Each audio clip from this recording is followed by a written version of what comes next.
wafdigan oo hogaaminayay wasiir ku-xigeenka wasaaradda ganacsiga jamhuuriyadda Soomaaliland Muuse Ibraahim Yuusuf waxa ku wehelinayay maamulka degmada Salaxley madax dhaqameed cuqaal odayaal iyo xubno kamid ah golaha deegaanka degmada Salaxley iyo mas'uuliyiin kale wasiir ku-xigeenka wasaaradda ganacsiga iyo wafdiga oo hogaaminayay qaybo kamid ah oo ka soo kicitimay caasimadda Hargeysa ayaa ujeedada safarkoodu waxay ahayd sidii bulshada deegaamada degmada Salaxley ee gobolka Maroodijeex loogu baraarujin lahaa looguna wacyigelin lahaa qaadashada kaarka codeynta wasiir ku-xigeenka wasaaradda ganacsiga Muuse Ibraahim Yuusuf iyo wafdiga oo hogaaminayay ayaa deegaanada ay mareen isla markaana ay wacyigelinta kaar qaadashada ka sameeyeen waxa kamid ahaa qool caday aadan bokor kaamtuug ina guuxa laanqeyrta deegaanka bahadhamal iyo xarunta degmada Salaxley ee gobolka Maroodijeex mas'uuliyiinta madax dhaqameedka iyo maamulka degmada Salaxley oo bulshadii deegaanadaasi ku sugnayd goob kasta oo ay joogeen khudbado kala duwan ugu jeediyay ayaa waxa ay ku adkeeyeen inay isdiiwaan geliyaan diiwaangelintaas la doonayo in aynu isu diiwaangelino maxay ahayd toy oo inaan qofna aynan ka tagin waxaan rajaynayaa haddii ay raahdo codkii hore cod ka badan inuu ka soo baxo anaguna kulay tuulooyin kala noo tirinayaayo tartanka loo doorashada inta sare ka doonto goob walba runtii nasiib uma helin in sanduuqii la geeyo marka dalka runtii way koobnaayeen maadaama waqti fiican haysano runtii fursad ma loo helin halkan lagu keeno waxa muhiim ah runtii inaynu ka faa'iideysano socdaalka runtii saas u daaray kaarku waxa weeyaan xuquuq runtii qofka muwaadinka uu leeyahay taarta in la fahmo runtii qurux badan in sidii aniga ay siiseen ma xisbi qoraynahay markii aad aniga ay codeynayeen aad baan idinku mahadnaqaya sidii oo kale inaynu yeelay makano aynu keliga u codeyno waa kii inoo abaal guday imikana wiinoo labalaabi doona insha Allah horena waa u aragteen dibna waa u arki doontaan imikana waa arkaysaan diiwaangelinta waxa weeye war kaarkaasi waa cidda keliya waa waxa keliya lagu kala baxayo cidda danaynayso iyo waxaad u danaynayso intaba waa kaad wax ku helayso runtii ina guuxa waxaan filayaa bariyii hore oo meelaha mudan buu ahaan jiray dee la keeno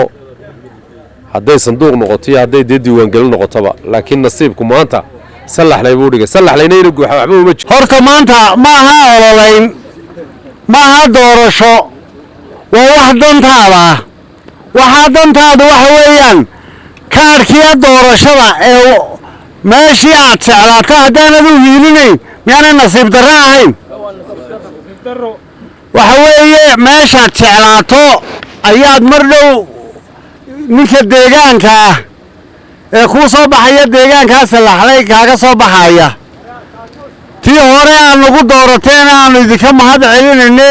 aan naga dhamaanayn baasha doorashadii maba dhamaatade waxa loo wada socdaa waxa weeyaan idinka la soo gaarsiiyay fariintii ahayd in la isdiiwaan geliyo qofkii aan hore fursad ugu helin kaarka inuu qaato maanta ka faa'iideysto ha qaato qofkii uu ka lumay ha u tago inamada oo ha u sheego meel goobta markuu iska diiwaan geliyay halku kaga lumay qofkii meel kale iska soo diiwaan geliyay isaguna fursad maanta haysta uu soo bedelanaya kaarkiisii dadkii qaan gaaray imika intii diiwaan gelinta ka dambeysay ayaa iyaguna fursad maanta haysta marka in la saacido waa laga maarmaan iyadana wasiirkii la kaashan doona iyo magaranaysa iyo odayaasha ayayna la kaashan doona marka waxa meesha loo yimi waa diiwaangelinta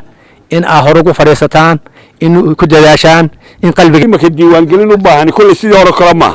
ee uu ka koobay midda kale waxa laga ballaariyay xaggii waqtiga oo halkii wiiga ahaan jirtay bil baa laga dhigay adigu arrimahaas la isu eegay goobteedii ku dhaw ay taallaa waa Salaxley geestana waa qoolboole waxaan leeyahay horta abaabulka koobaad oo meesha loo marayo waxa weeyaan in kaarka la qaato kaar qaadashadu waxay inaga faa'iido inoo tahay inaad la barayo maaha in la iraado qaato maaha inaad idinku marka horeba soo bulshaan bahdo sacaadada wasiir aad baan ku soo dhaweynaynaa kuna mahadnaqaynaa sida fiican ee aad degmada Salaxley saaka waa barigii ilaa imaka wacyigelinta aad uga hawl gashay wacyigelintaan soo gaarsiisayna sida ay tahay baan u qaadanay uguna camal falaynaa waan isdiiwaan gelinaynaa dadka qaangaarka ah ee aan fursadda u helin inay diiwaangelinihii hore qastiga loo socdaa ee meesha loo yimi waa laydin sheegay waxa weeyaan diiwaangelin doorashada laga dhawaajiyey iminka taasi ma taagna xilligeeda ha gaadho waxa maanta laga hadlaya waxa weeye in kaarkaa la qaato oo hagar la-aan loo qaato oo halkuu yaalo loogu tago loo doonto waayo in aad qaadato kaarhka muwaadinnimada ID kaarhka iyaduna waa mu'akid laanna maantiid meel laba inaad magaraysa qaadato kaarhka doorashada ee wax lagu doorto nin kale magaraysa aan muwaadin ahayn soo maad garan dhinaxna waynu ka tartamaynaayo dee golaha sanadka hadday qaadan weeyaan kaarhka doorashada waxay noqonaysaan dad aan magaranaysaa dee meel allah iyo meeshii talkood iyo meeshii kulli isgumliba intaba ku yar marka waxa weeyaan waa mu'akid waa shay mu'akida inaad laazim aad qaadato kaarka doorashada alxamdulilah rabbil caalamiin ujeedka ugu weyn halkan isugu nim waa un dee in la isdiiwaangeliyo iminka maalmo jaanis baynu haysanaa maanta isdiiwaangeliyaynu leedahay laakiin beri laga hol maayo horta waxaan idinku dardaarmaynaa oon idinku dhiirigelinaynaa oon idinku adkaynaynaa inaad xaqa aleedin qaadataan oo isdiiwaan gelisaan dadkiinni ka habsaamay dadkiinna qaangaadhay kuwiina uu ka gubtay kuwiina bedelaadda doonaya kuwiina allahuma salli calaa sayidina maxamed walbana wax loogu qoraya laaqeyrta halkaa uu doonaya inuu ka codeeyo kuwii uu kaga dhacay deegaankana xitaa waa loo soo bedelayaa marka waxay la tahay waxaan idinku dardaaraynaa inaad taa ka faa'iidaysataan maxaanku dhahdaayey u adkaysataan haddii xitaa aweydaan in laydin taakuleeyo oo gaadiid ku filan aweydaan oo aweydaan maxaanku dhahdaayey idinka yar durugsanaato inaad u dareentaan waajib idinka idin saaran inay tahay oo hadhow toole aad ku maxaanku dhahdaayey ku hawlgeli doontaan oo doorashada soo socotana sidaa la sheegay diiwaaniyo doorashooyinka ka dambeeyaba ama ta ururada ha noqoto